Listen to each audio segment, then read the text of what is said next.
down to a minimum. If you are not here to see the show, that's okay. We got a big room in the back that's playing the game. You can still listen to it and everything. Be awesome. It's all good. We're trying to accommodate everybody tonight. Yeah. Oh, it's also Sean's birthday too. So he's gonna get very drunk. That's how this works. That's how this show works. So just a little bit about the show. You can see, so you know what you're getting in for tonight. I do not censor any of the comics on this show, so if you've got virgin ears, too fucking bad. You're gonna hear some curse words every once in a while. If you do not like what anyone has to say at this show, by all means, beat them up after the show. Off of Einstein's property, please. I would prefer not having lawsuits. Right. That'd be right.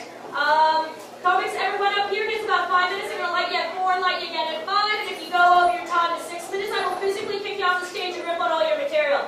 That's kind of how it works. Once you're done, you can get your performers coming at the bar from the lovely Kayla. There we go. Let's get the Queen's way. That'll be fantastic. So before we get some of my good friends up here on the show tonight, those of you who do know me, who have been here before, know who Army Guy is. And you know he's crazy. I don't know what I did to make this psych major, who is now defending our country, obsessed. I don't know how I come up with new kinds of crazy. But guys, whatever you do, if you want a girl to love you, do not send her an envelope with the word truth written on it. And then a 5-page letter trying to tell her it's her fault for not talking to a crazy stalker. That's not how you get someone to fall in love with them. This is a guy who's so crazy, he thought that honesty was the best policy on our very first date. He told me that he loved me, that he wanted me to move out to New Brunswick and drop everything here to be closer to him, and that he wanted to put his babies in me. I don't know what there is about a 98-pound girl that makes someone want to get me pregnant. I don't know what about swearing and stand-up comedy and alcoholism screams motherhood, but apparently it does to this guy. And that's how crazy my life is. Up to this point. And he dropped this off at my work after I told him not to talk to me anymore. So this is been going on for a year of crazy, so it's fantastic. Yay! Oh my god. All other crazy that's happened, our boy has stopped talking to me again for the 3rd time. This is awesome. This is the guy who got me drunk on my birthday last year and then never called me again. Then I find out he's on what's the website? eHarmony, and he's trying to date one of my best friends. It's fantastic. They sure know how to find me. Which is all I'm saying. All I'm saying. Anyone who wants to read this truth letter, just ask me. I have no problems with anyone reading it. Yeah, right? Do you want to read the letter? Damn right. Hells yeah. It's 5 pages handwritten, and he put in it a Facebook message. He wrote out a Facebook message. And he typed out, to a friend of ours. And he showed it was on the screen. Instead of copying and pasting, he wrote it out. I'm going to take it like the whole thing. TV show. Yeah. Crazy. Guys, don't do this. This doesn't make a girl fall in love with you. It makes you get a restraining order. That's what it does. I'll have more of my life's drama because my life is hilarious. I'll have more of that later on for you, but I'm going to get this show started. Is that okay? Yeah! Hey! Awesome sauce. Coming up to the stage is a comic who said he would never do the show until he saw his name in the paper for it. And I didn't put his name in it, but he is still here. He is here to entertain you and delight you. Please welcome to the stage the very funny Christian Reiner.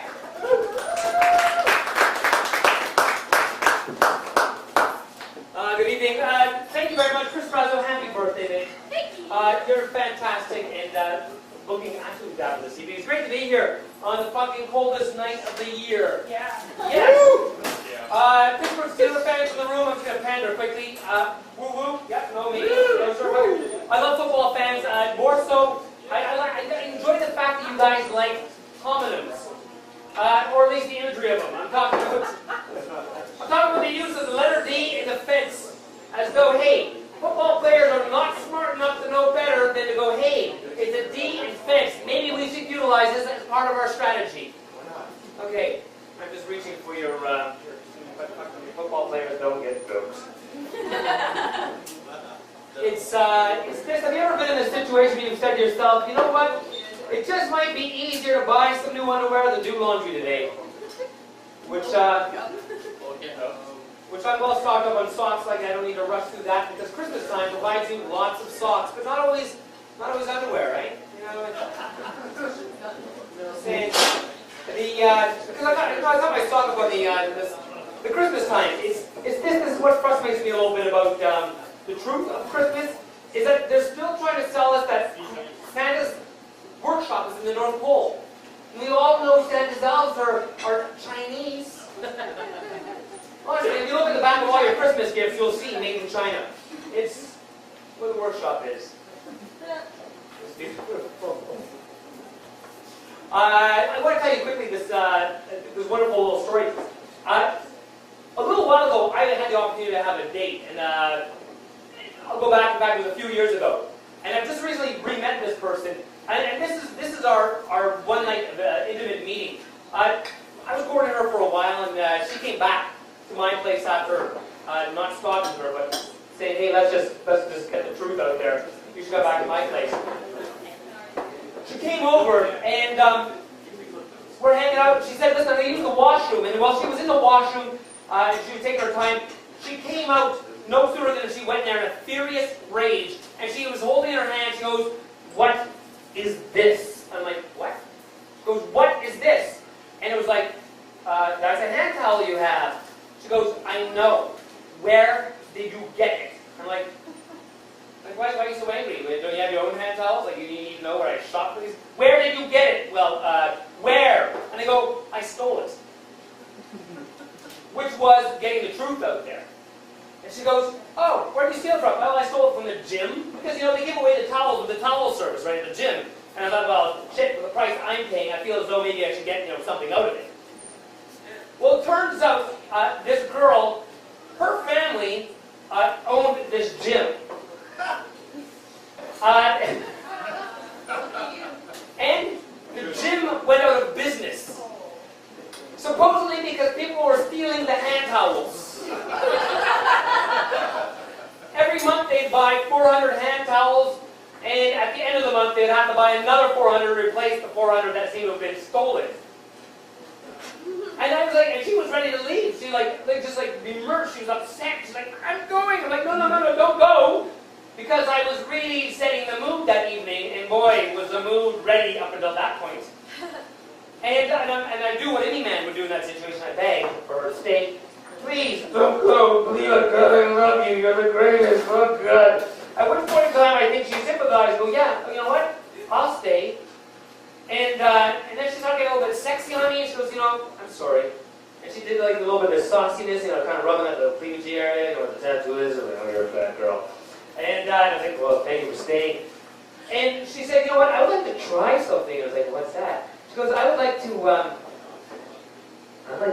you up." And I was like, "That's freaky. That's crazy. But if you're going to stay, I will. Sure, yeah, let's do this." And so I opened up the hide of it. And that's when she ties me up, folks, she tied me up with a hand towel, right? And I was like, okay, this is cool. This is her getting her revenge on me, right? And I'm naked.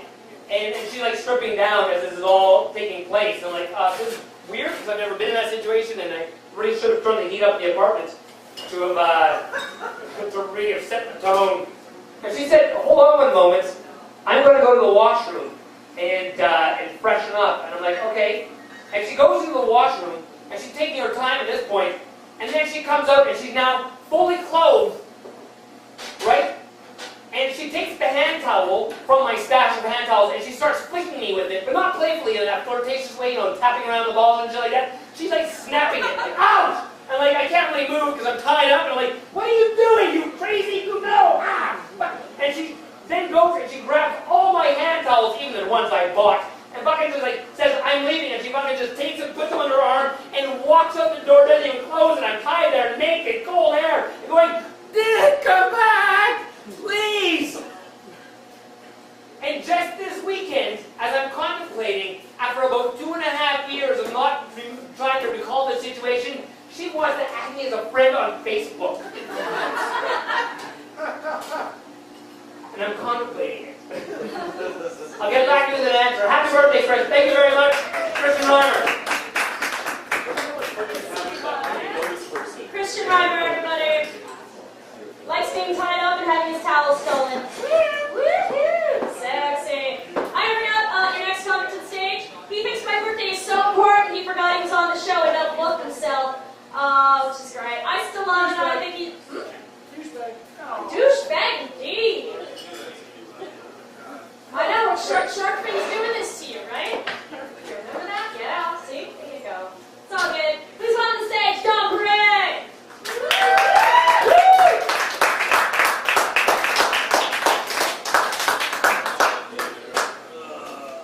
Happy birthday, Chris. I did forget about it, but whatever. I'll have another one. Yeah, you will. Hey, I don't know if you know this, but, hey, if I were a wrestler, I would name myself AIDS, because no one beats AIDS. That's what I'm going to do. I'm just going to try to grab your attention, you fucks over there. Yeah, that's right. I called your whole table fucks. If you turn a Valentine's Day heart upside down, it's just a pair of balls. That's a thinker. Let's keep moving through this painful thing. Shing. Anyway. What? It's not gym class. I'm not afraid of you.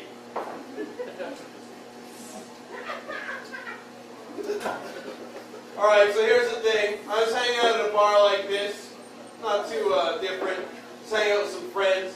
This lady walked by, and one of my buddies, he pointed her up and went, "Oh! Oh, that's a very attractive woman. I would like that woman, except, Butterface."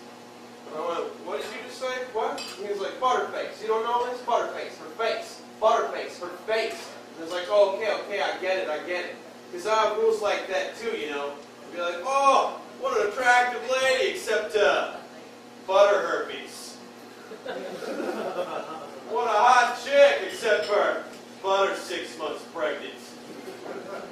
Oh, look at that girl, except butter has a dick."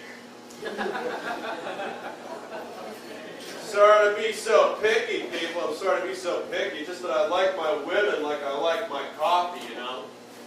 Hot, sweet, no dick. Seriously. That's a problem we all have every single time. 2 sugars, hold the dick, please, every single time. We go cock on my coffee, that's a problem. Alright, now I'm going to do an impression, because you fucking want it so much. This is my impression of a gay werewolf. Pay attention, there's subtlety involved. Oh no, full moon! I wanna fuck guys! That's a thinker, you gotta think it through. Put it in your brains, think about it. Now let's talk about stereotypes.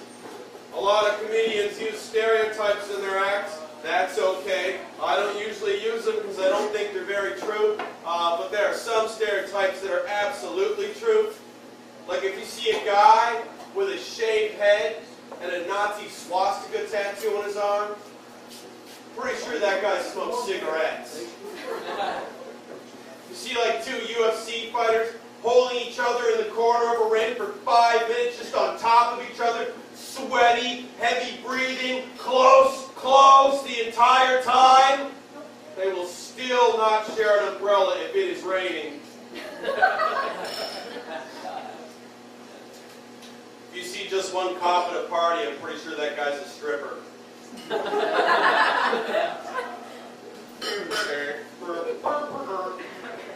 Chris, how much time do I have left? You got 1 minute 25 seconds. Go. Alright. I'm going to talk about this. I am not from this city. When I first moved here, I found it hard to make new friends because it's a different tempo to this city. People can kind of move quicker. So I was like struggling, and I was just trying to make new friends, you know, so I was going to parties and stuff, and I was like meeting people, and I was talking to this girl, and we were having a good conversation at a party, And I just came out and I just said, oh, I'm glad we're having this conversation, because since I've been here, I've had a lot of trouble making new friends. She said, oh, really? That's probably you. That's probably you. What's your sign? I was like, oh no, I've been talking to a moron this entire time. But I didn't say that because it's hard to make new friends. So it's like, okay, I'm a Libra. And she's like, that's your problem. That's it right there. See, Libras are super judgmental. They're too judgmental. I was like, oh, aren't you kind of being a hypocrite by judging me on the day I was born?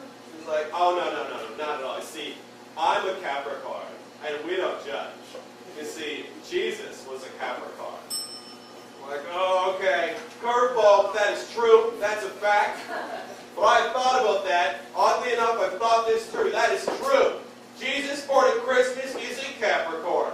But Jesus also did this thing where he died, came back, reborn, second birthday, is also at Easter a Taurus. And if you look it up, Capricorn and Taurus can't stand each other.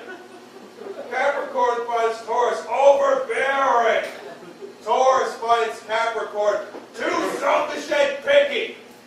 So if Easter Jesus had met Christmas Jesus, then Easter Jesus and Christmas Jesus would have hated each other. She's like, what's your point? It's hard to make new friends! Thank you, good night.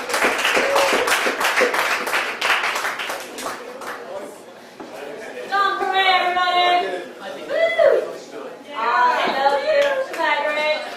I got called a nasty word the other day. I got called the C word. Straight, I know. I know. Isn't that horrible? But the thing is, the guy who called me, did it on his blog like 8 times and then threatened my life at the end of the post. Not army guy. Different person. I seem to incite rage into everyone I meet. It's fantastic. I love it. The reason he did it is because he was on this stage and he was doing this really bad bit. He did 14 minutes of time and I got really pissed off. And he was doing this whole bit about the dry vagina monologues. And after I eventually kicked him off the stage, I told him, well, you should tell him that. Idiot, the real, like, you're the reason why it's like vaginas are so, odd. Fucking I fucked that up. Anyway, I know. It's like, oh, these old ladies' vaginas, it's really your fault. I mean, you're not doing your job right. That's why. So, let's see. So anyway, I couldn't figure out if this was a huge insult because being called a cunt is a really bad thing to call a woman. But one of my friends pointed out to me, he's like, well, hey, this might actually be a compliment because what the word really means is like you're a strong, ballsy woman. But the most important thing about all of this whole nasty situation is that some boy paid attention to me. And, exactly. It means I get noticed. That's what happens. It's all good. Alright, so next time I come to the stage, he's an absolute treat. He hasn't been on the stage in a very long time, but I love it every time that he does. Please welcome to the stage, Mr. Monte Scott.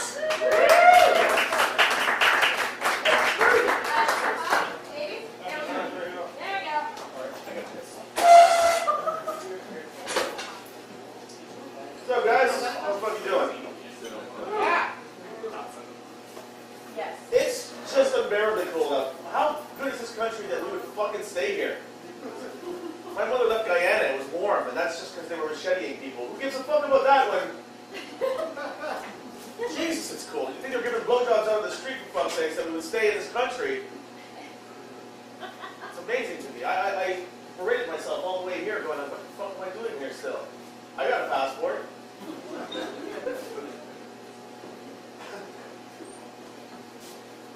Do you think there could be anything better than doing a line of cocaine off a baby's head? Because their heads smell great. You know, people do it off hookers' asses. Babies' heads smell way better than hookers' asses. I'll tell you that from experience. Would that be child abuse if you did cocaine off a baby's head? Because they have to work through the pores? I shouldn't babysit anymore. Stop babysitting.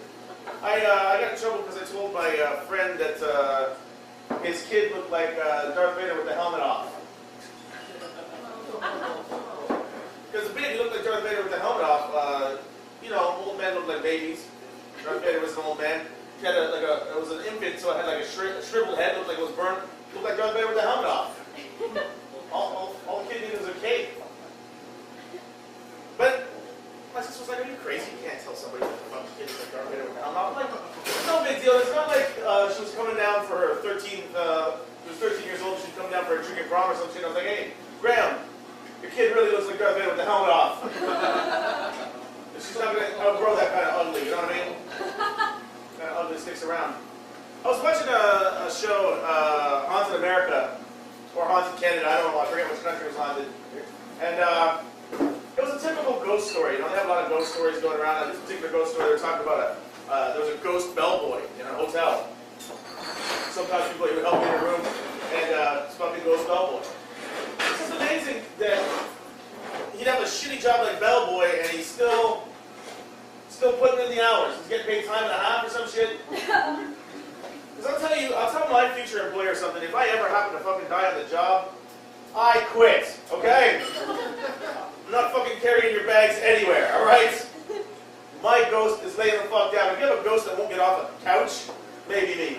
If there's a ghost stealing office supplies or some shit or jerking off on your pillow, maybe. My ghost is gonna fucking lie down. I'm done. That's what I'm saying. I'm not watching your fucking lighthouse. I'm not doing any of that shit. You don't see any ghost CEOs. It's always shitty jobs. Ghost CEO up there laying people off still. Pilfering cash. I don't like it when people presume to know what I'm all about. You know what I mean? Recently I was watching, sometimes they do this on television, I was watching Just for Laughs. They have a thing where the announcer comes on right before they go to commercial break, and they're like, "Stay tuned, because coming up next is all the people that your mother warned you about." Like, all the people that my mother warned me about? What is this, an all-black Jewish show? My mother's a fucking racist. Who's coming up next? All the people my uncle warned me about? How the fuck did the gypsies in the post office get a show? Who's coming up after that? All the people my dad warned me about? How the fuck did my mother and my uncle get on this thing? Didn't even know they were in show business, for fuck's sakes. You know what I have written down on this piece of paper? Baby head Coke. Do any of you have a fucking notepad that says anything like that? It's one of the best things about being a comic. One time I looked at, I was like, what the fuck did I write here? I had written down, "Rip your lips off and tape them to a toilet roll." That I did not have, that was the joke, I guess. That was just thoughts, my musings. Rip your lips off and tape them to a toilet roll. Well, let's see here. I had something go wrong with my bedroom. My light burnt out. It took me a couple days to figure out what's going on, but I said, I know what to do. I'm going to go to Walmart and get myself some new lights. So I went to Walmart and I was checking out the bulbs. And I don't know if you guys have ever looked at a fluorescent bulb. But they're asking for like a lot of commitment. Like a lot of times people blame men for not committing to shit. And I think life is trying to make us commit to too much shit. I was looking at these light bulbs, and one of these fluorescent light bulbs was supposed to have a life of 9 years. And it comes in a pack of 6. I just want to get some lights in my fucking bedroom. I'm not ready to commit to 54 years of lighting right now. Who knows how things will be going for me, illumination-wise, in 20 years. Maybe I want to up things to 100 watt. Life will be great. Anyway, listen, thanks, man. Let's hear it for Chris Brazeau.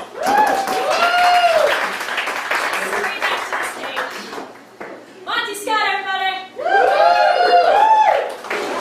Awesome! Thank you boys for coming up to the front. You've enjoyed the show. You're only doing it because I'm in a skirt, right? Really? And boobies? I don't have any of those! What the hell? Oh, yeah. Yeah, it's just a skirt. No, my brother actually told me the reason I don't have a boyfriend is because I don't wear enough skirts. That's your problem. That's exactly my problem, yeah. But the thing is, I should have said that, and I didn't because my mom thinks I pick on my brother. He'll say something kind of mean, but I'll just say something meaner. So I really wanted to say to him, like, yeah, the reason you don't have a girlfriend is because you spend 20 hours a day playing Guitar Hero Metallica and pretending to be a journalist. That'd be mean, right? That's mean, right? Or that's someone at this table. Oh, no. We don't look related. Sorry? We don't look related. You don't look like my brother. That's racist. I would have known if my parents would have adopted. And they're racist. No.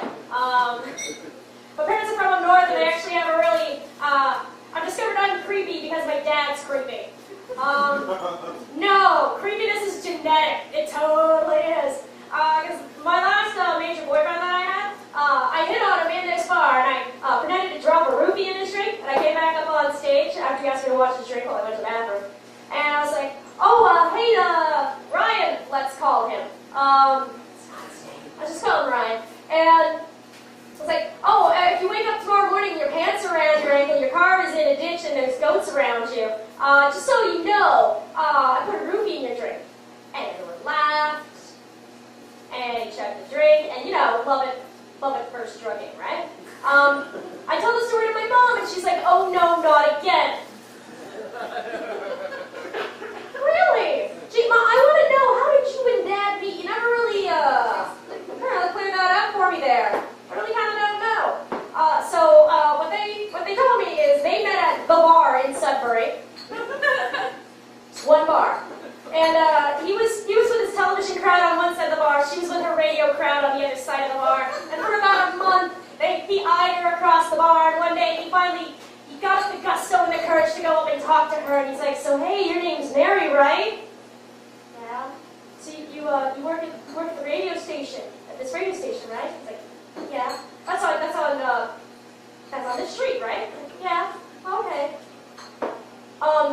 So your last name is, your phone number is, your dog's name is, your favorite color is, and he goes on and on about all the things he learned about her from spying on her, like through her friends and stuff like that at the bar, and just rammed up her entire life for her in 5 minutes. Yeah, see, back then that was called being a secret admirer. Now that's called stalking. Okay? So my dad's a stalker. I drug people to go out with me. If genetics has anything to do with this, my firstborn is going to be a serial killer.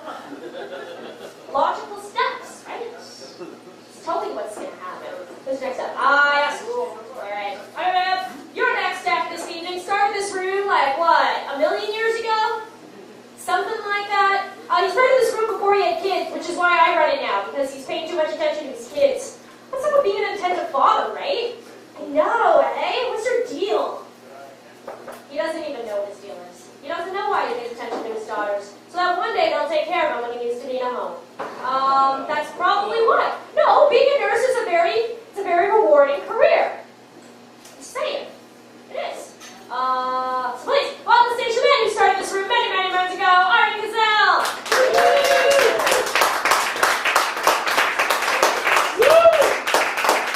Happy birthday, Chris. Happy birthday. I never asked her how old she is. 29. 14, 29. Let's average that out. I've been doing, since we're exaggerating numbers, I've been doing this room for a million years, and Chris is 8. All right, we'll just believe it as that, right? I'm going to tell you, I wasn't going to start out with this, but I was driving with my daughter. She's 7, and there's this homeless person on the median asking for money. You know, they got those little hungry or whatever. She's like, Daddy, you should give him some money. And I'm like, why? Because he probably has a really golden voice. Okay, so she's been watching YouTube videos.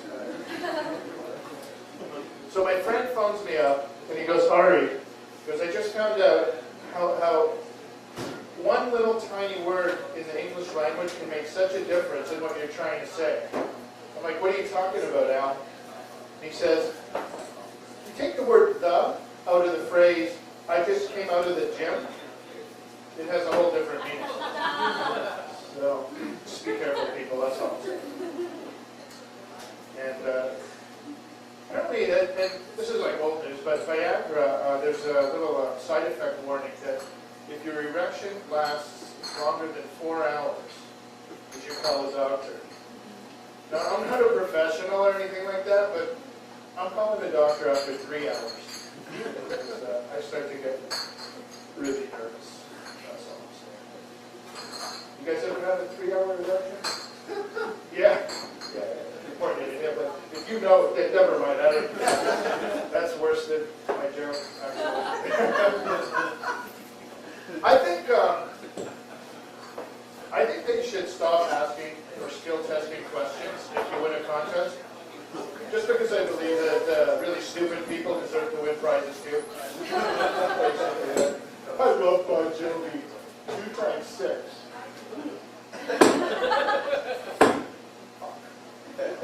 listened in grade 12. That's all I'm saying. Yeah, listen. Part of the retard joke. Oh, this is interesting.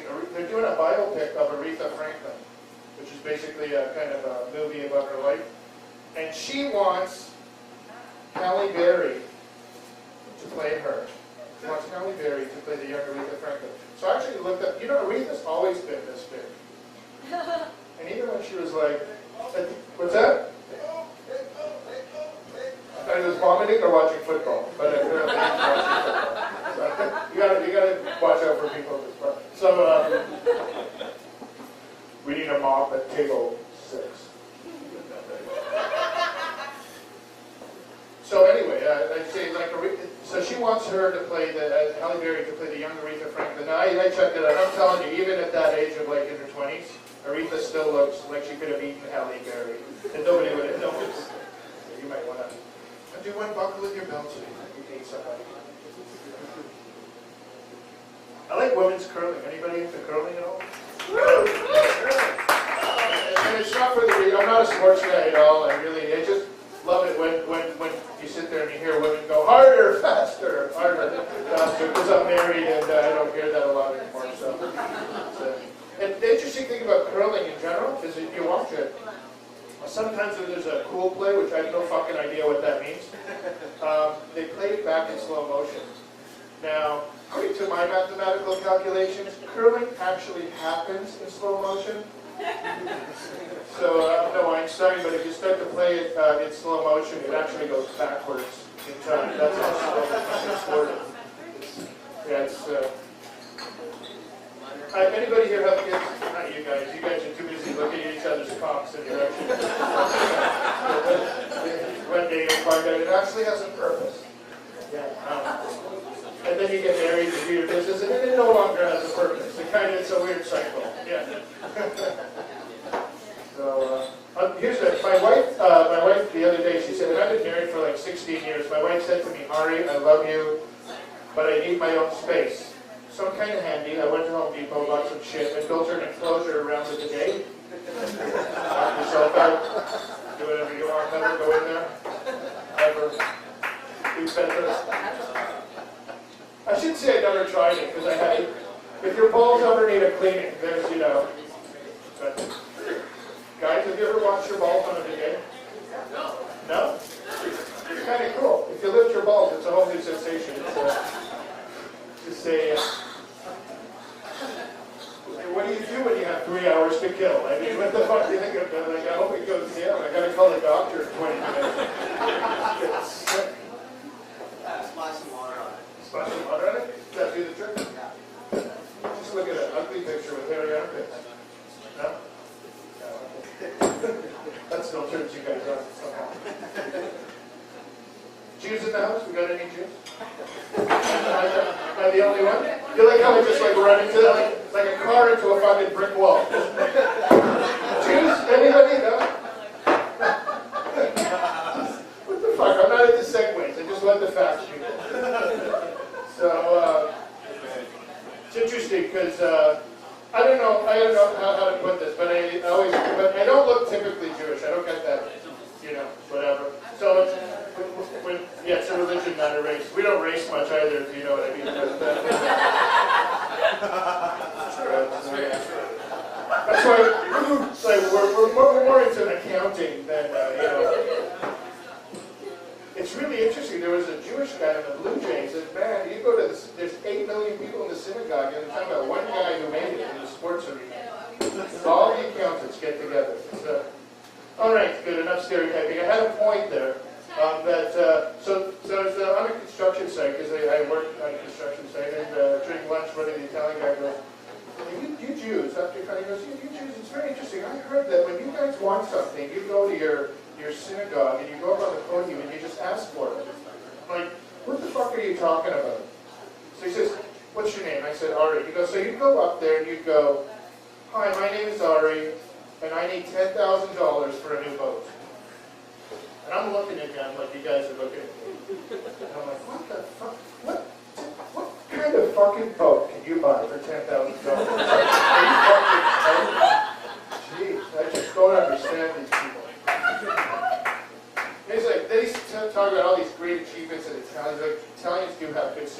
Pavarotti and artists like Leonardo da Vinci, and he goes, we designed some of the best cars in the world. And he's like, and I'm like, yeah, we got good artists and we got good singers, but the car thing, we can't. And he's like, why? And I said, I think we don't have the right names. I go, you guys have all the good names. Ferrari, Lamborghini, Zamboni, whatever the fuck you touch, it sounds good, right? What do we got? We got Goldfarb and Lickstein, and yeah, that's going to sell a lot of cars, right? So we stay out of that fucking business. It's strictly marketing, people. That's all I'm saying. Anyway, I'm going to bring Chris back up. Happy birthday once again. Thank you, everybody. Alright, Brazeau. Awesome. Alright, before I bring up the next topic, I'm going to tell one of her favorite jokes that I do. One of them, I'm not going to do both. I'll have to tag. A bunch of years ago, when I first moved to downtown, I lived in a house with about like 5 other guys, 5 or 6 other people. And we, after a while, because no one liked to clean, we had a bit of an infestation problem. We didn't have ants. We didn't have cockroaches. That meant blessing. No, we had mice in this house. And these mice didn't like to eat the peanut butter on the mouse traps that were made out of Lego.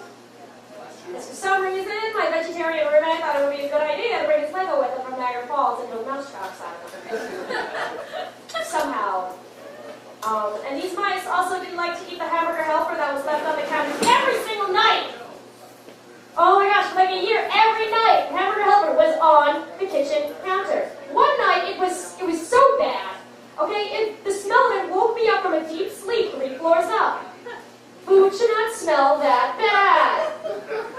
No, that's just wrong. No, these mice like to eat the crotches out of my underwear. Yeah, funny to you guys. Not funny to the girl who thought she had the worst STD in history. Alright? I just see holes in I think my vagina's leaking acid. I don't know what's going on. Okay? I'm just scared. So I was on Calhoun, Ontario for half an hour crying, thinking I was going to die. You know what the nurse on the other end of the line had to say to me? Looks like you better stop shopping at La Senza, you dirty little whore. Is that valid medical advice? I really don't think it is. Okay, so what I did is I actually ripped up my laundry basket and put a mouse trap underneath. Not even 2 hours later, I hear scurry, scurry, scurry, snap, struggle, crack. We've been trying for 2 months to catch a mouse. Apparently my underwear was just the right bait to use. Okay? Just saying. So I was telling one of my roommates that this was what was happening, and he said, oh, my soap has been eaten too by these mice. And I'm like, what? Do these mice want to blow cartoon bubbles? Like, what? He's like, no, you stupid bitch. Mice don't see very well, so they go towards things they think smell good. You know what? The mice can eat the crotches out of my underpants anytime they want. Fine, the Sense is having a sale. It's all good. It's all good. We're actually thinking about getting a cat to help get rid of these mice, but obviously these mice aren't afraid of pussy. So, would not have helped at all. Poser, I'll tell jokes for you later. I know which ones you want to hear. I have fans, guys, believe it. They are here in this bar every single Sunday. So I don't know. Awesome. So your next topic, come to the stage. Very lovely lady. She needs to do more time on stage, so you're free to come to the show anytime you like to do some time, lovely lady. Please welcome to the stage my lovely, darling lady friend. Who's not my girlfriend, just a lady friend. Alright? Don't get excited. Don't get excited. It's my birthday, not yours. Okay? Please welcome to the stage Natasha Henderson!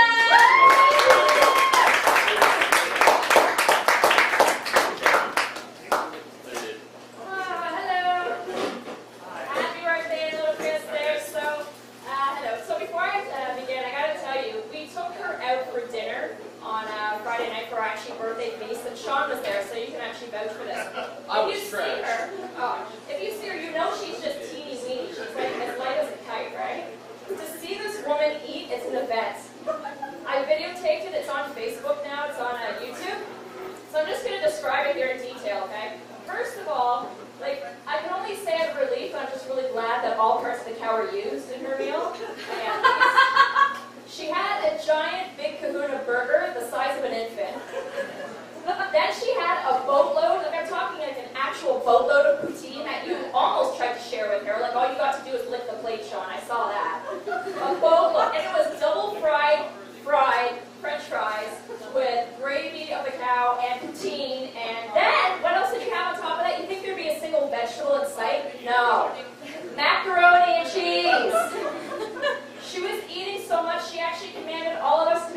college while she ate, so she could detach her jaw. She was like, you guys, just letting you know for the next half hour I'm eating, I cannot converse. And she detached her jaw. It was like watching a snake eat. Or like that creature from V where they swallow the gerbil. It was ridiculous. It was absolutely incredible. See, I'm only saying this, it's not because I'm moderately jealous a little bit that you can't. I don't think I'm fat anyway. That's not what I'm saying, right? Like I know that I have an hourglass figure, just a little bit too much time on my ass. That's okay. But here's what I do know: is every morning you have to actually shit a whole other person. You shit a person, you stab it, you bury it, and then you go to breakfast. That's how your day begins. Like it's just possible. Did you ever see that scene from Species where Michelle Williams, she's like the younger alien of Natasha Henstridge, she's in the train, she's stuffing her face with cheesies and shit like that, and then she starts crying and freaking out, but she's like, ah! And then she peels herself away, and a real life-size person emerges, and it's Natasha. That's what's going to happen to you.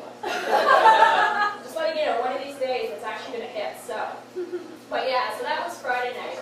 And so just to move on to the next topic there, speaking of lovely, lovely ladies, I was listening to the radio a little while ago, and they were talking about a strip club.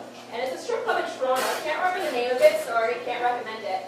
But there was a huge uproar because the sign, they had a neon sign with like an outline of a very voluptuous woman, like pink neon, in 3 different poses.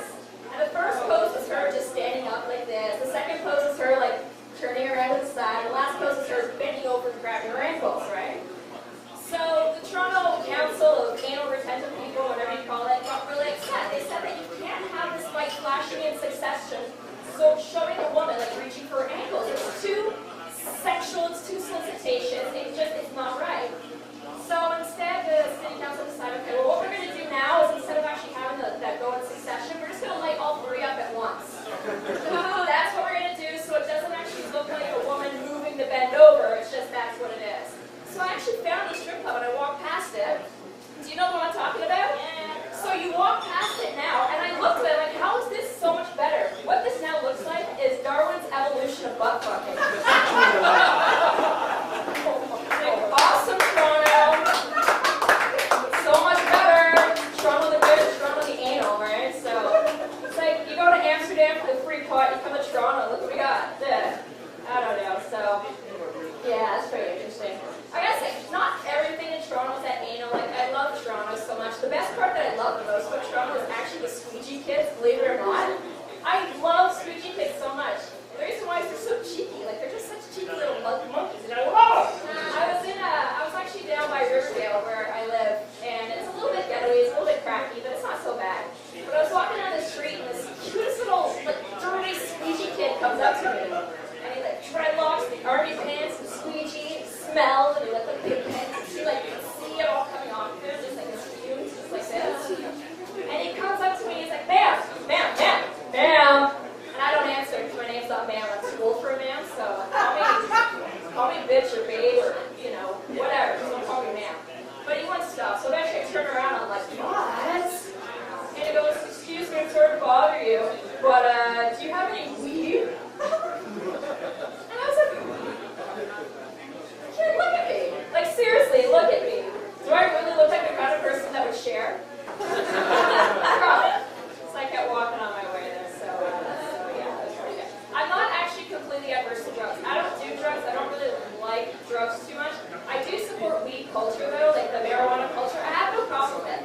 As soon as I saw Woody Allen's movie, Weed or something like that, it was so much better than that marijuana black and white movie that's crazy about it. I don't have a problem with it. The only thing that I really hate, though, for people who like to get really brain melting, retarded, like, I just don't like people who decide like they're gonna do like a whole bunch of coke, heroin, and actually see if that's gonna be a healthy party. Like, no.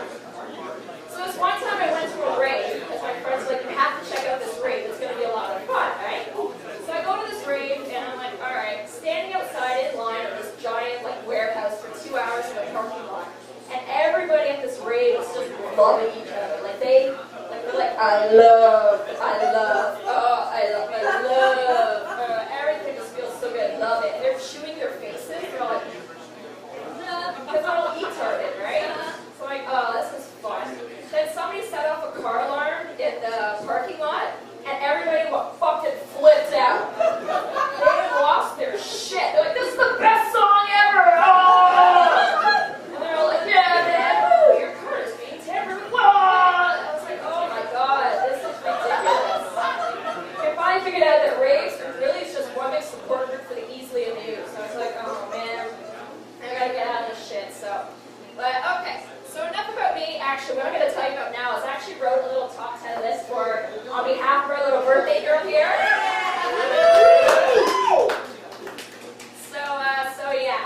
You eHarmony Evan, Plenty of Fish Evan, Lava Life Evan. It's so hard to keep you all straight. Number 3, drink up, the roofies are at the bottom. Number 4, is it just me or can you see the family resemblance? That's so familiar because I wrote this morning but it didn't feel completely organic, but alright. Number 5, thanks, I'll mail you the bill. Number 6, I'm so sorry I smell like cat piss. The little guy just gets really upset when I leave him home by himself. Crazy cat lady. Number 7, I'm hungry. Next day her date goes bankrupt. Number 8, I hate the dire straits, they're homophobic. I just had to throw that in there because that pissed me off too. That's thoughtful. Yeah.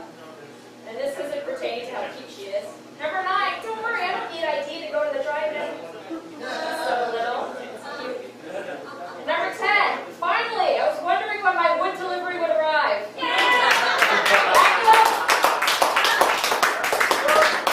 Anyway, so thank you so much, guys, and happy birthday, Chris.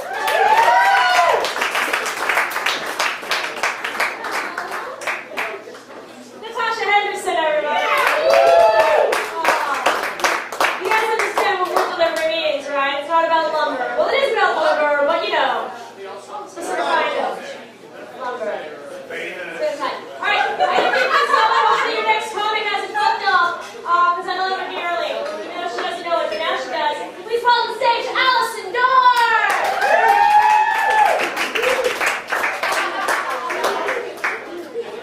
Thanks, Chris. I like you as a friend. I'll deal with it. So, I have a brother, and he's really successful and funny, and everybody likes him. And he's good looking. He achieves things. He's got like goals and shit. And I was thinking about it, and I suddenly realized I'm the Stephen Baldwin of my family. He's a cool, successful, good-looking one, and I'm the one with the wonky eye who's always saying crazy shit. And he's just like, oh, just ignore her, that's just Stephen. If my life was a movie, it would be twins, and I would be Danny DeVito. Which is terrible, I don't know. I don't know if you guys know this, but Danny DeVito is unattractive.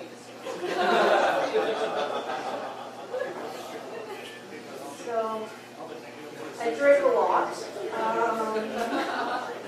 You know what's weird about drinking? I'm really bad at it. 'Cause you know, I'll have like 4 drinks, and then I'll be like, oh my god, guys, life's amazing. I'm awesome. We're having a fun night. And then I get to like drink 14, and I'm like, oh my god, guys, I'm so sad. Life's terrible. That sucks. And nobody likes the cry girl. Nobody. At the end of the night, when people are doing that scan to see if they can get like a last-ditch nail in there, and they're like, would I fuck that? Am I drunk enough? Am I drunk enough to fuck that? They never point at the cry girl. The girl who's sobbing so hard her face is swollen and her eyes are red. Except for rapers. Rapers are into that. You know what I bet is really great, guys? The conversation that's happening over there. Oh, right? No. Yeah, that's... You know who I like in this room? You guys?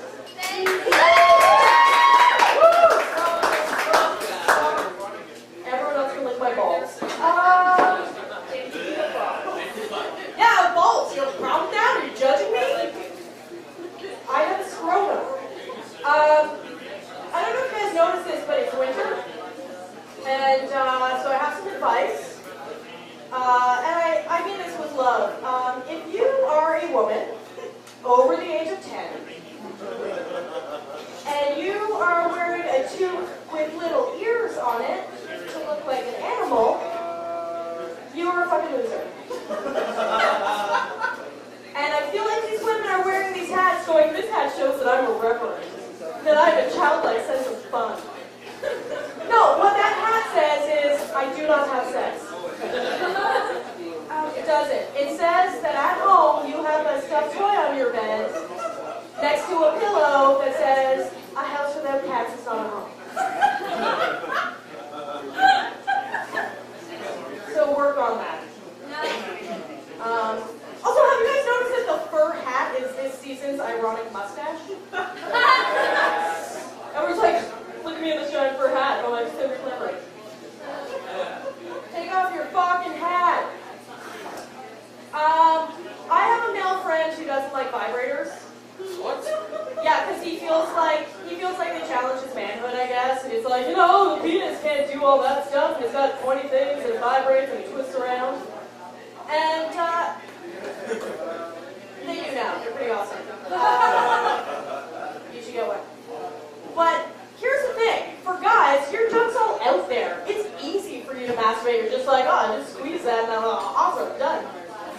With women, all their shit's all tucked up in there. You can't find the right parts and all that kind of crap. Really, the only way for a woman to successfully masturbate with her hands is if she has Parkinson's. And then it's awesome. Yeah. You know what'd be amazing? Getting finger banged by Michael J. Fox. Yeah, I said it.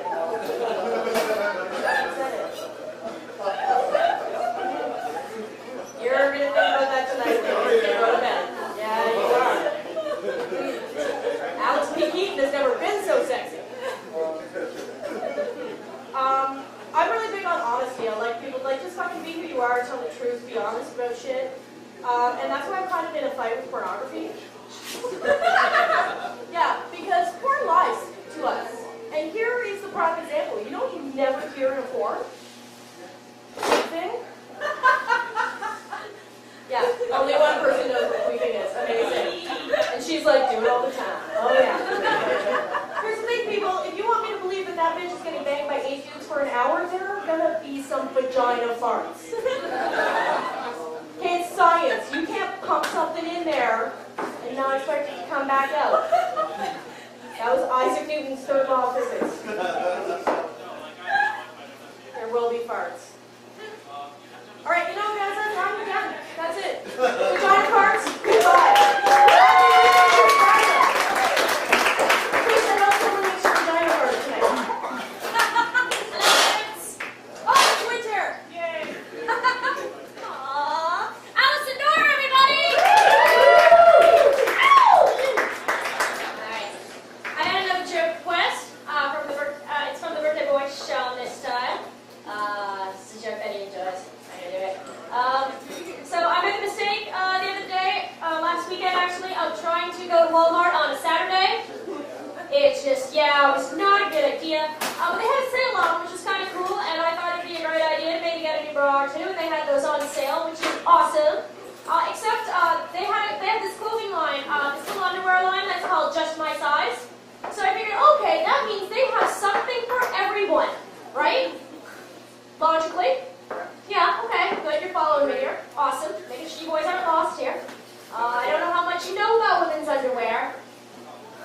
I just don't, okay? Alright, I'm not trying to insult you, I just really don't. We're not friends yet, so there. Just a minute. So I go, and what Just My Size starts at is 36 double D.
grandmother while your grandmother spoke around the break. This is what happens. Just saying, I didn't ask for this. I didn't.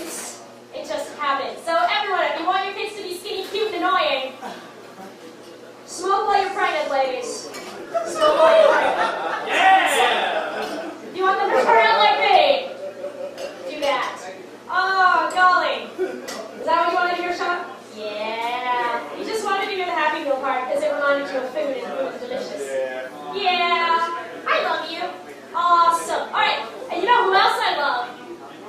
Guess who else I love? Your next act. Your next act is absolutely delightful and a gem, and he runs his own show, and he is fantastic and fabulous, and his hair is better than mine, and I'm a little bit jealous. It is. It's got a better swoop going on than I do. He does. Who's on the stage? Marco Bernardi! Happy birthday to Chris. Happy birthday to Chris. Oh, great. Yay. How's everyone doing tonight? Doing good? That's good. I'm feeling pretty groovy and sinusy, so if I give you a dirty look, it's unintentional. It's just my sinuses. Sorry.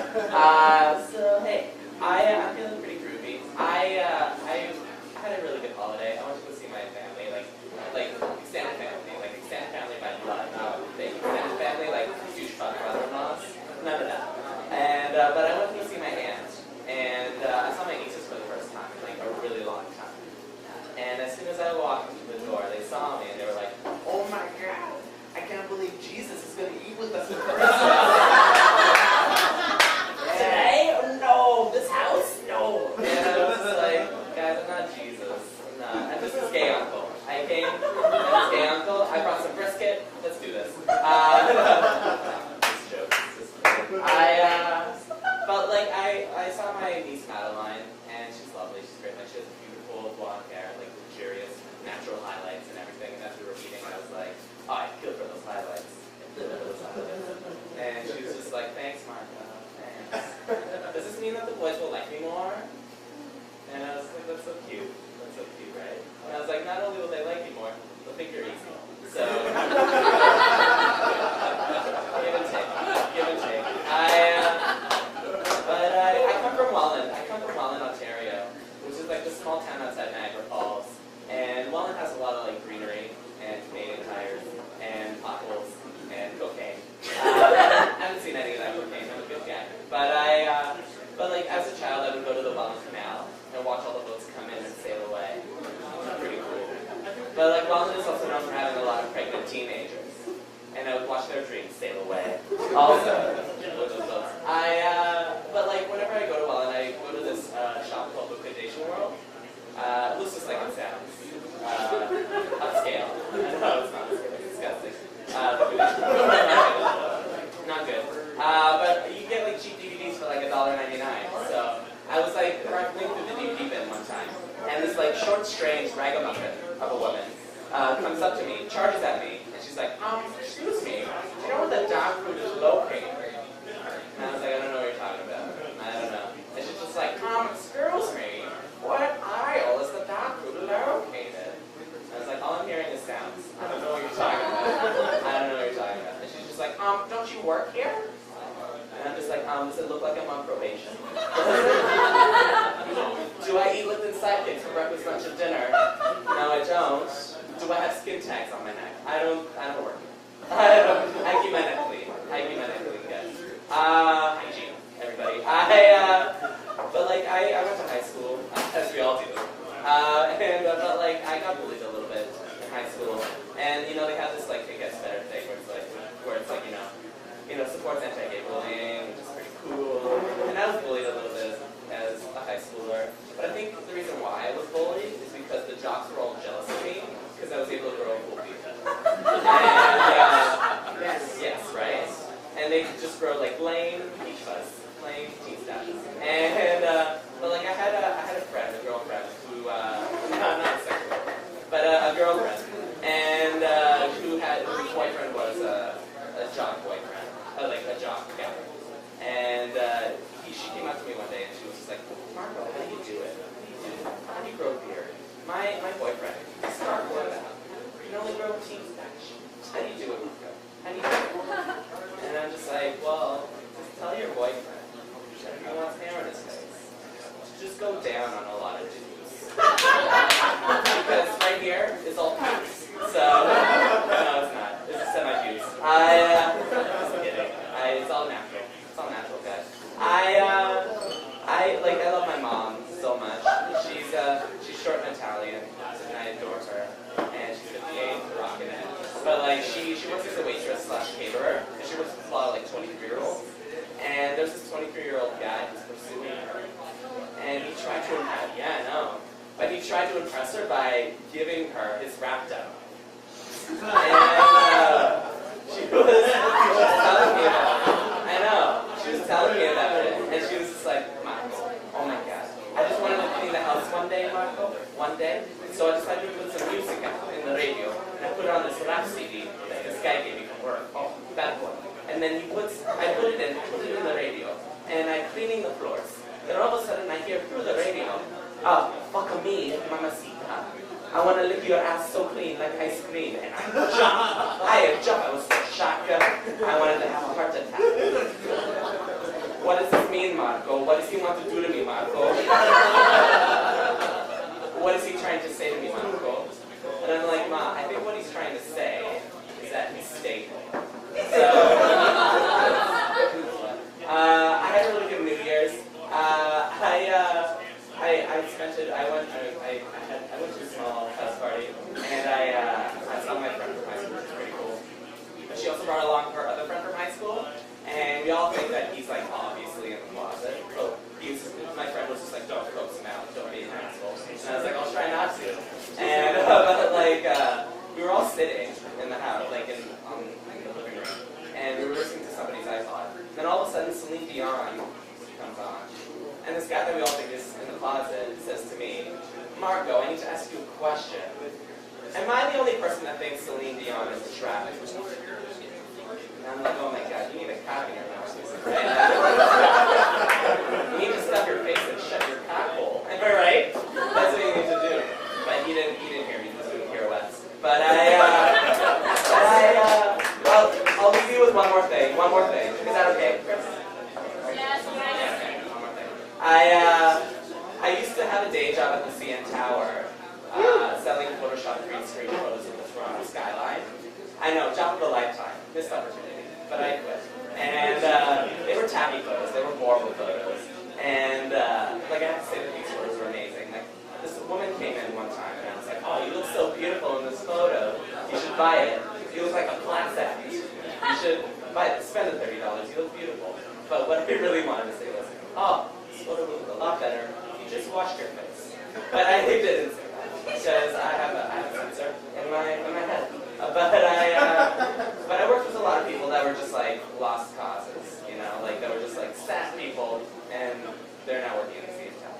But I went into work one day, and I ran into this coworker that I hadn't met before, and I introduced myself. I was like, hi, my name is Marco, and she's just like, hi, my name's Laura, and I was like, I haven't seen you here before. Are you new?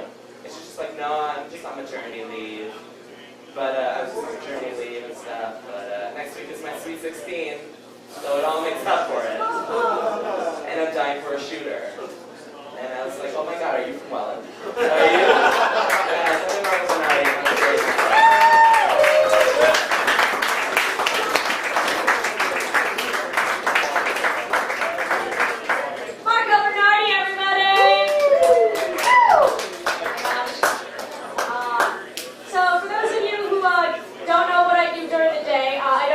All the time. I have to feed my cat somehow.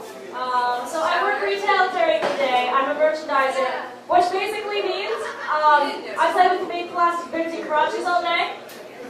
I know, is that great or what? They paid me to do that. It's so fantastic. No, I'm the one who goes in and I make stores look really pretty, so that you think you can actually wear things. I'm that evil jackass who makes you buy stuff. I know. I'm great, aren't I? The worst question you can ask somebody who works in retail is, excuse me, miss, do you work here? It is the most annoying question in the world to us. Honestly, it is.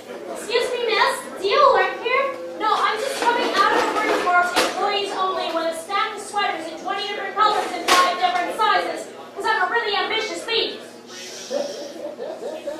No, I don't work customer. Excuse me, miss, do you work here? No, I'm just on this 20-foot ladder changing light bulbs and hanging posters in the windows because I'm real helpful. No, I don't work here. Excuse me, miss, do you work here?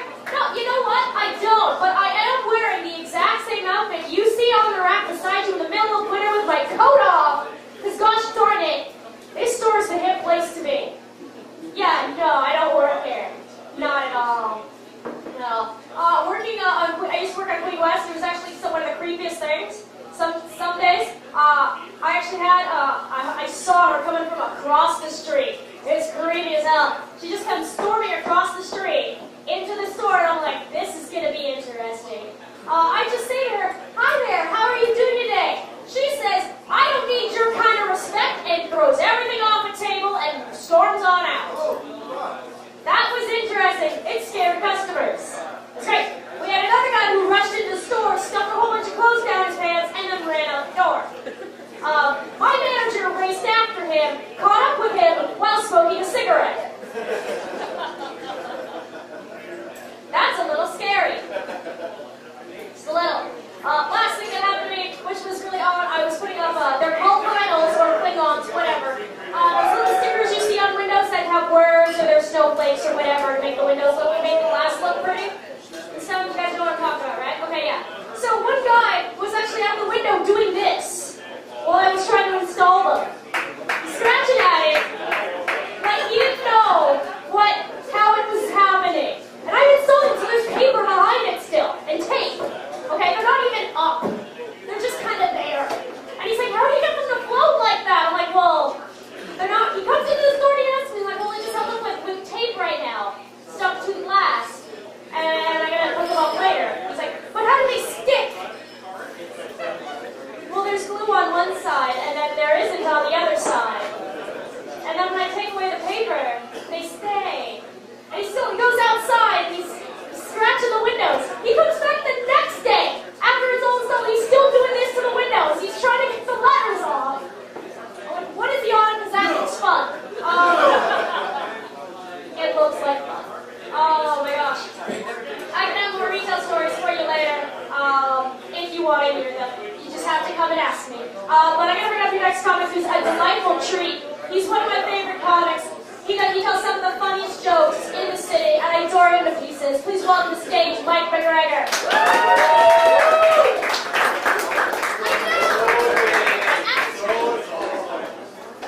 No, I'm just so short.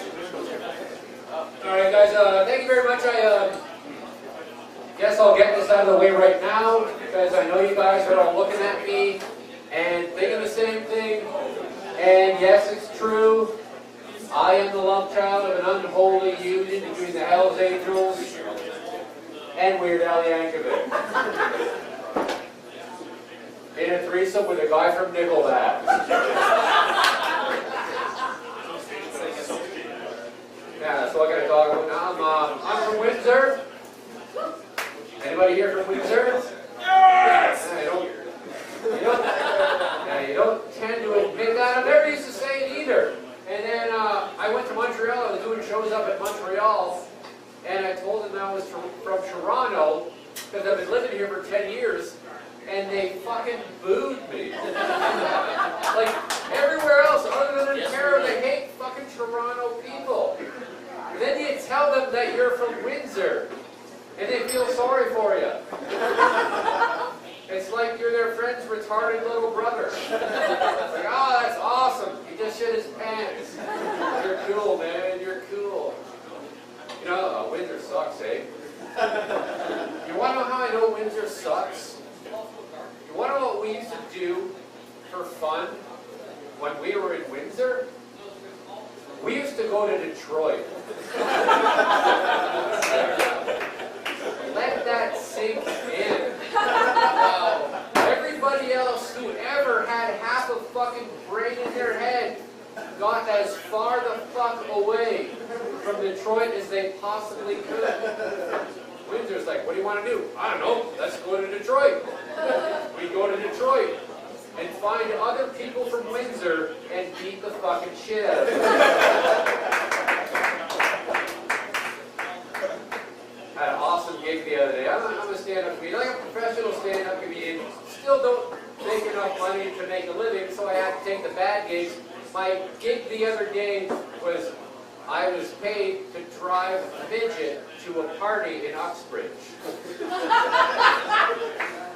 pretty fucking sweet, eh? So I drop off, he's cool and stuff, I don't mind hanging around. So I drive up to Uxbridge, and he's like, so you want to come in? And I'm like, dude, they don't pay me enough money to walk into a party with a midget. I walk in there with him, and they're like, hey, come on in. I'm like, no, you guys, listen, I'm Andre's pimp.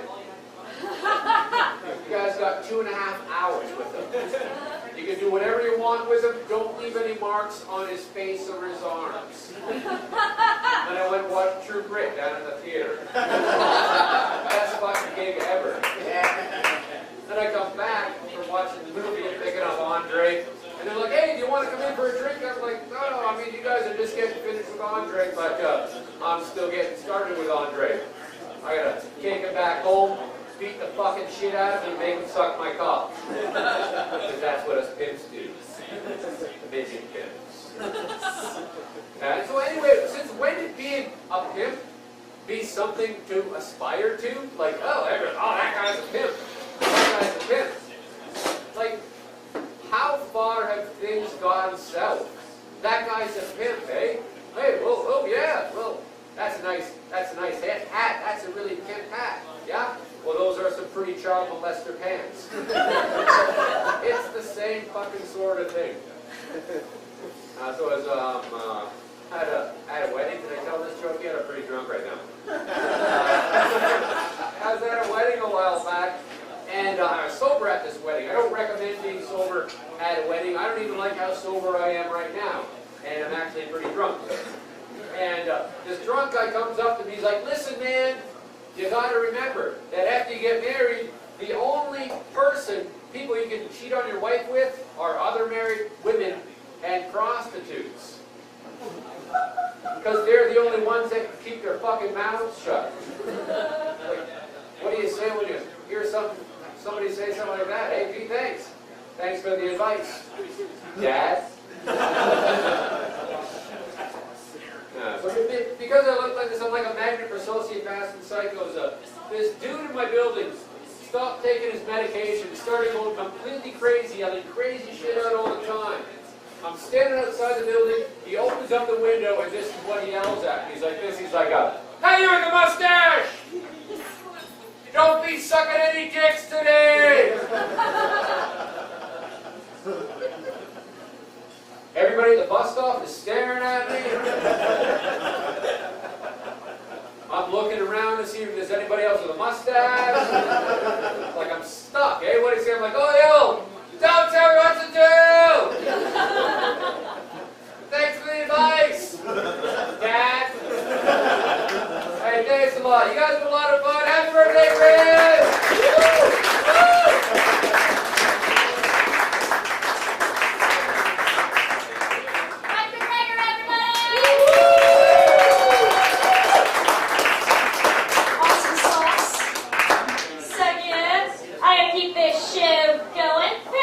Comics left, and they're both gonna do awesome, or at least you better do awesome. It's my birthday. You should do well. This is my birthday, right? Like you just should, right? Yeah.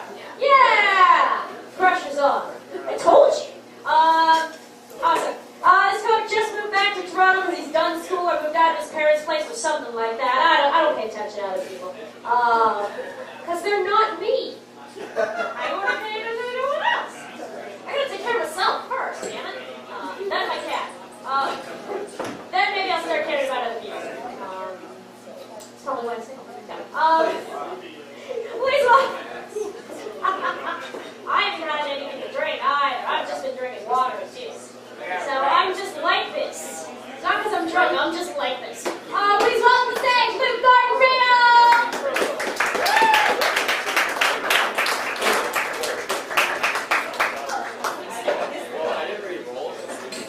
Happy birthday, Chris. Is anyone else impressed that she keeps getting up and off the stage? She's so small and she's wearing heels. I'm waiting for the wipeout because it's not going to come. But it's impressive that it hasn't happened. That's all I'm saying. No, it's not going to happen. It is nice to be here. I live very close to here. I live in I live in Kensington Market, which, if you know Toronto, as everyone probably does here, Kensington is where a lot of hipsters, a lot of cool people live. And before I lived there, I lived in Vaughan, which wasn't as, I didn't like it as much at the time. Like I thought, I didn't think it was a great location. I thought it was really far away. I didn't think the people were great. And now I live in Kensington. Okay, you gotta speak to the mic, pal. Now I live in Kensington with the hipsters and the cool people, and I fucking hate it. I hate it so much, because I hate these people. I hate them. They drive me insane. And it's not out of anything, like I'm not a vindictive person. I'm not generally negative towards people, but here's the thing. I'm aware that I'm not cool. Like I get it. It's not lost on me. I've never woken up in the morning, looked at myself in the mirror and gone, hey, Skinny Chubby, here we fucking go. Like that's never been a thing, you know what I mean? But when you live in Kensington, it's just a daily, in-your-face reminder of how uncool you are in comparison to how fucking cool these people are. And it hurts my soul a little bit to talk to them. Because I have nothing to say. I don't know how am I supposed to start a conversation. Hey, how's it going? Super hot chick with lyrics from the classic 1977 song White Riot tattooed up and down your arms. Did you know that last night I slept in pajamas my mother made me?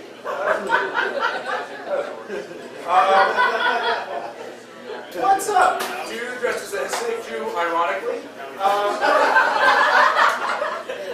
What's up? Let me tell you about a couple weeks ago when I fell asleep in front of the History Channel and had a nightmare about the Boer War. See, that doesn't play whatsoever. Doesn't work out well. Honestly, I think that's my problem, is I can't do anything ironically. Like, I just can't pull it off.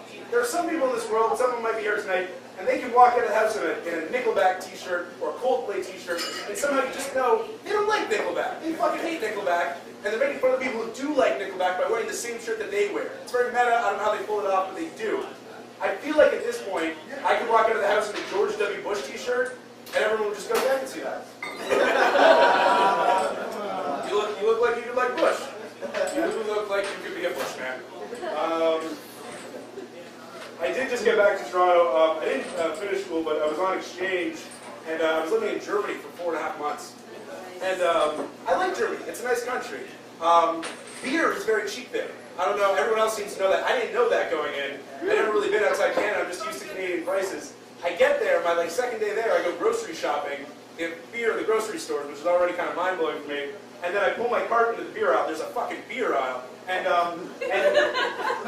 like, that's fucking awesome. And they have Tall Boys of Beck's and other kind of standard German brews, half liters, for like 50 cents. That was my reaction at the time. Cut to 4.5 months later, my liver fucking hurts. It really does. I get pains every like few hours. Like, I don't know where my liver is, but it hurts. And like a few weeks ago, before I left, I lost the ability to digest meat properly. So I don't know if that's normal. But it's nice to be back in a country where the taxes keep me from killing myself, I guess. But one thing that's fun, it was my first time ever living anywhere outside Canada. One thing I liked about it was learning about the kind of like domestic political issues that matter in a different country, and seeing what was the same and what was different to people just in their day-to-day lives. And one thing that's a huge issue in Germany, very similar to Canada, very similar to the US, is it's a huge issue is immigration, specifically refugees. Because people from Eastern Europe especially, what they'll do is they'll come to Germany, ostensibly on like a short trip, they'll declare refugee status in the hopes the German government won't kick them out, and they get to enjoy Germany's generally higher standard quality of life. And you know, the German government, they want to help people, but if you let in too many people, it might hurt the country as a whole. And what was so interesting about that, the whole time I was watching debates and just listening to them, is I just kept thinking, who the fuck are these two Germans? Isn't that backwards? Like, who the fuck was thinking that was a good idea? I just don't know. For who is Germany the promised land? Like, for who is Germany? Like, oh, fucking Germany, I gotta get out of this shit, I won't go to Germany. I'm just trying to imagine the guy who's sitting in his, like, shitty apartment in Ukraine, just being like, fuck, I hate it here. I have no money, no civil rights. Where do I go? What do I do? Fucking Germany, right? Holy shit, Germany, land of the free where nothing ever goes wrong for anybody historically, no matter what race, creed, ilk, or you were. I fucked that up, but anyway. I just, like, even as kids or friends were probably just like maybe France? Germany? Really? Germany? No, dude, fucking Germany, it's gonna be awesome. We're gonna get a ton of Aryan pussy, it's gonna be the best. It's great. Like, if the German government wanted to keep people out, their immigration slogan should just be, Germany! It couldn't happen again, could it?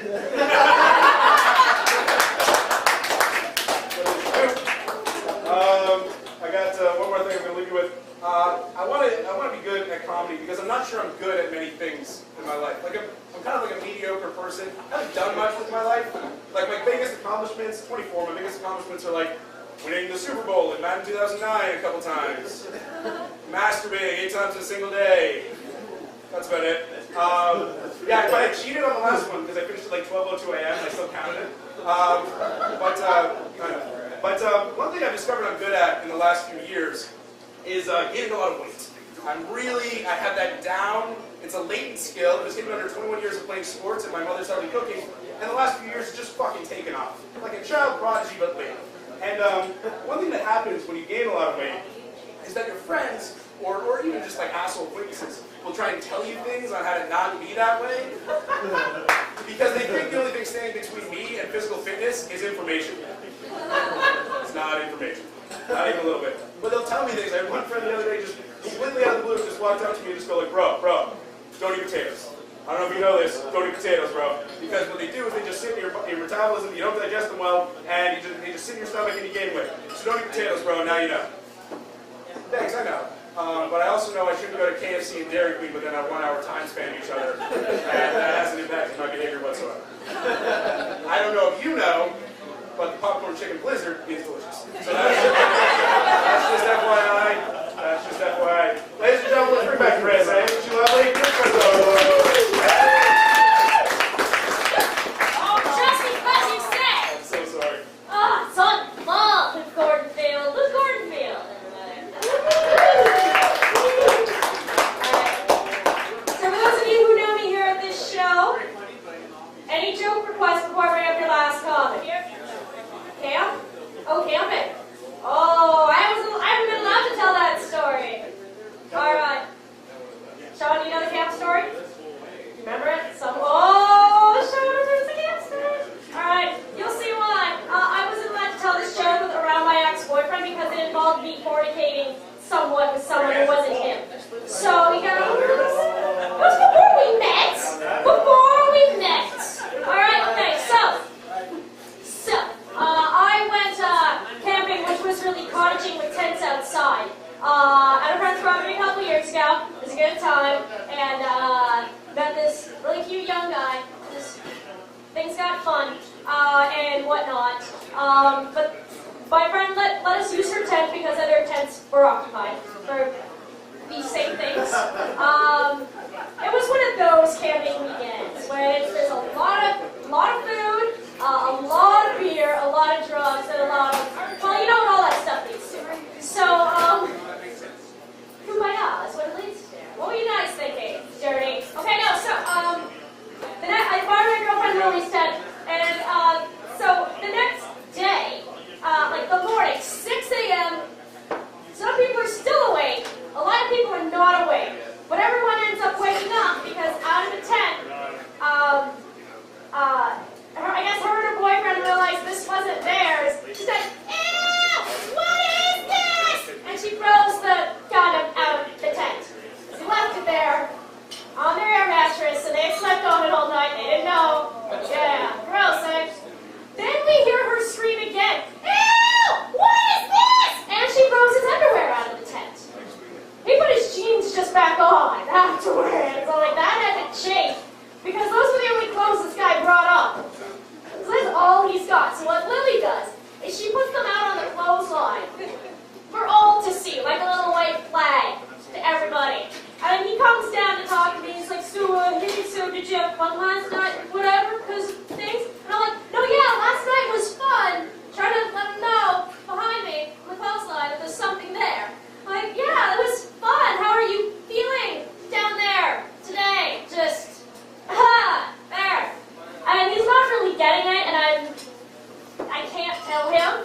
And so Lily actually just sticks her head out of the tent and says, "Hey asshole, your underwear's on the clothesline, you better go fucking get it!" And that's Lily. So he meanders over and he takes them down, and all my friends are like, "Ah, where they go, Chris? Where they go?" And what I didn't know is I broke this guy's cherry, so to speak. I was his first. Oh, romantic, eh? What a romantic way to end everything. This with his underwear on a clothesline, right? No, I'm not there yet. Why are you getting ahead of the joke? Why are you getting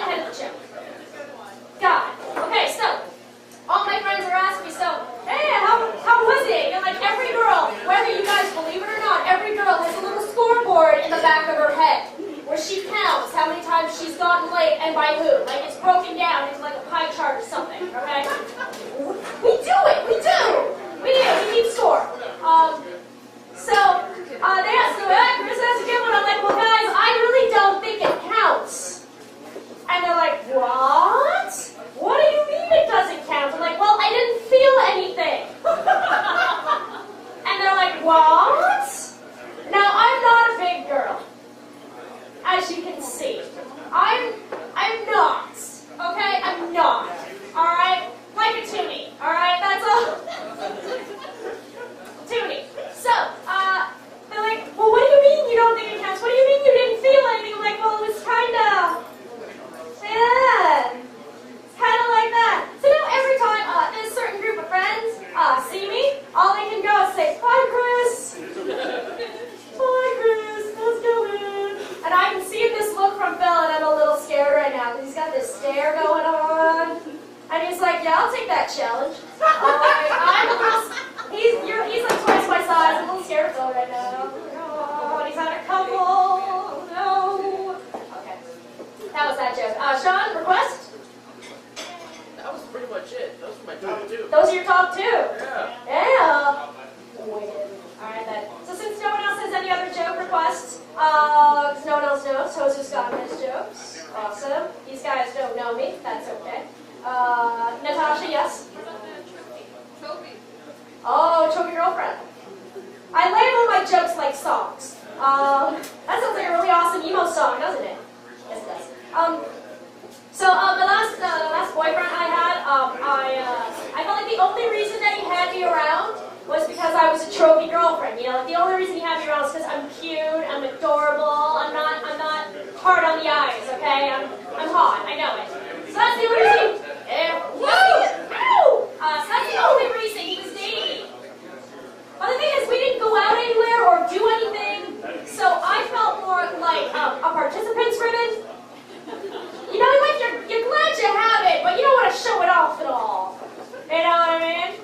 Actually, I felt more like a G.I. Joe, like an action figure, pretty much. You know, like when a guy first gets a new toy, like when you're a kid, you tear it out of the box and you want to play with it all the time because it's shiny new. You play with it all the time because it's so much fun. Then you start playing with it a little bit less and a little bit less. And you end up putting it on the shelf and you completely forget about it. Then your mom digs it out of your toy chest and she puts it out for the garage sale. That's how my last relationship was, you say. It was. That was that. Yeah. I actually, one of the main reasons actually that I have trouble dating is that I can talk to a big group of people. I can't talk to people one-on-one. I have trouble talking to guys. I just can't seem to keep their cocks out of my mouth long enough for me to say anything. I does not work with vowels. And it's like, you know, it's hard. Very hard. Alright, you guys are in for a treat. Your last comic tour is all over Canada, and he's one of the first people I met when I started doing stand-up, and he's an absolute gem. He's an absolute treat. You're gonna love him to pieces. Please welcome to stage Mike Harrison.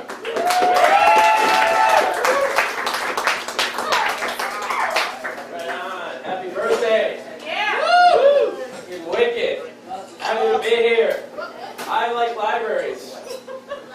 I love libraries because everything's free. Right? You got free movies, free music, free books. It's like Disneyland for cheap people. I love it. And some people take it for granted, right? Like I was at the library a few weeks ago, and over the intercom, this girl goes, "The internet's now down for 20 minutes." And some girl at the computer goes, "Jesus, what next?" What next? Ever thought about fucking waiting? Right? There's books and magazines. It's like the ultimate waiting room. But she couldn't. She got up and she started railing the librarian, and this is what I heard her say. It's like, you know what? We pay taxes. It's your job to maintain this.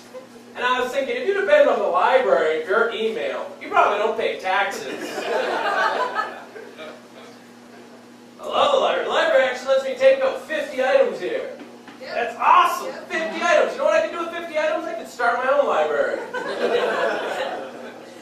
And I abuse it, too. I've actually taken out 43 items. 43! There's no way I'm going to use 43 items in 3 weeks, alright? I'm just holding on to shit so other people can't get it at this point. As a joke, I want to take out 50 books on hoarding.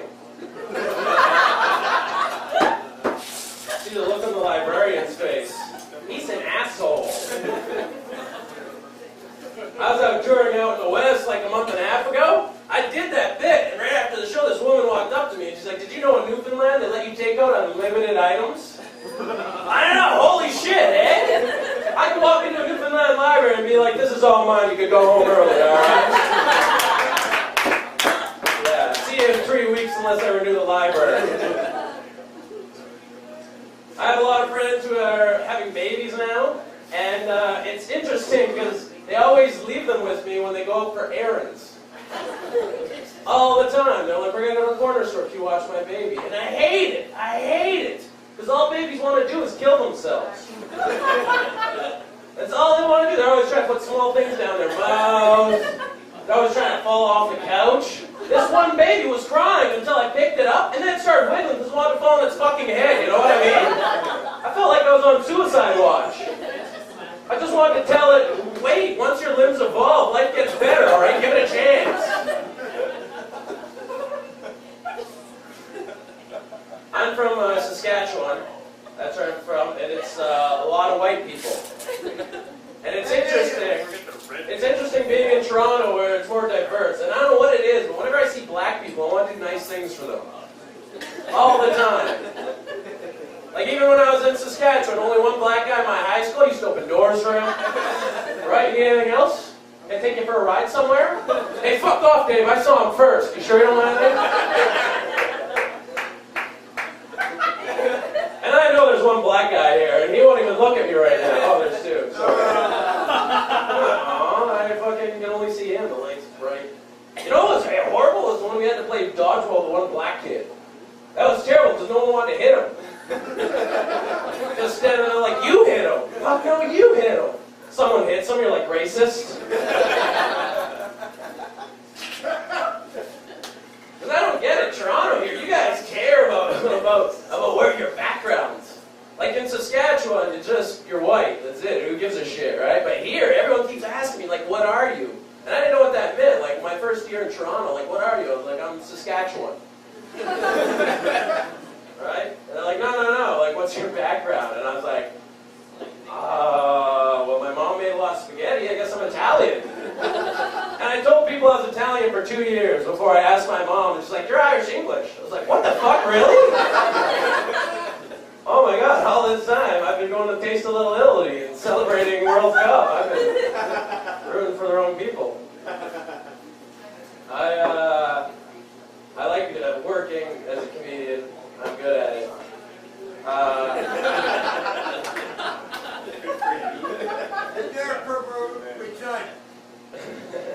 Thank you.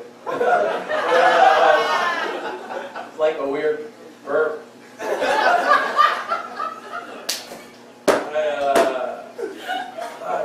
I've had some shitty jobs. I don't know, I worked at a coffee shop, that was the longest. It's weird when I worked at the coffee shop. I actually got addicted to caffeine just from working there. I worked there for 4 years. That doesn't happen anywhere else. It's not like you ever quit an office job and can't stop stapling. You know? And it's crazy because the coffee shop I go to has a tip jar. A tip jar, I'm not going to tip you if you serve coffee, alright? I'm only tipping you if you serve alcohol, or a restaurant, or a hot chick. That's it.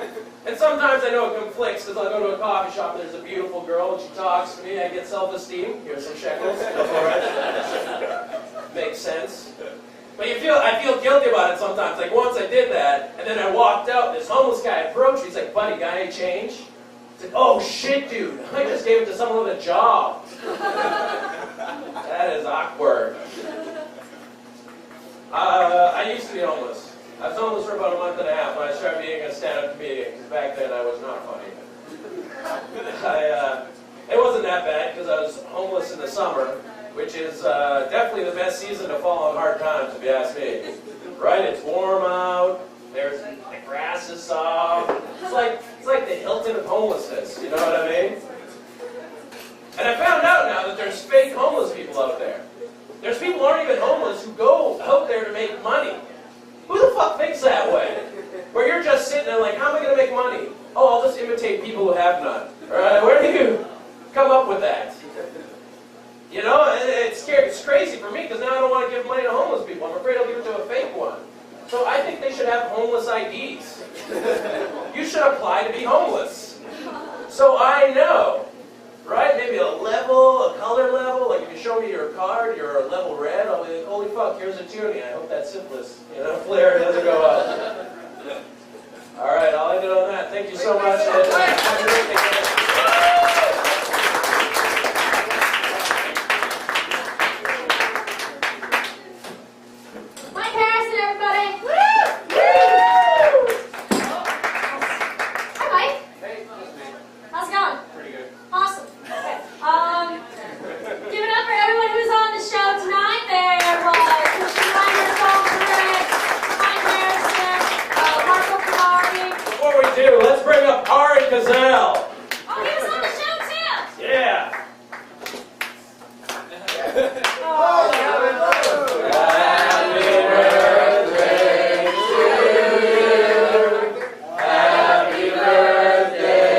matching. Yes. So we are here every single Sunday at 8 o'clock, unless there's a Super Bowl in the way. OJ, let me know when that Super Bowl is, so I don't book a show by accident like last year. Oh my God, that was ridiculous. Yeah, we're here every Sunday night at 8 o'clock.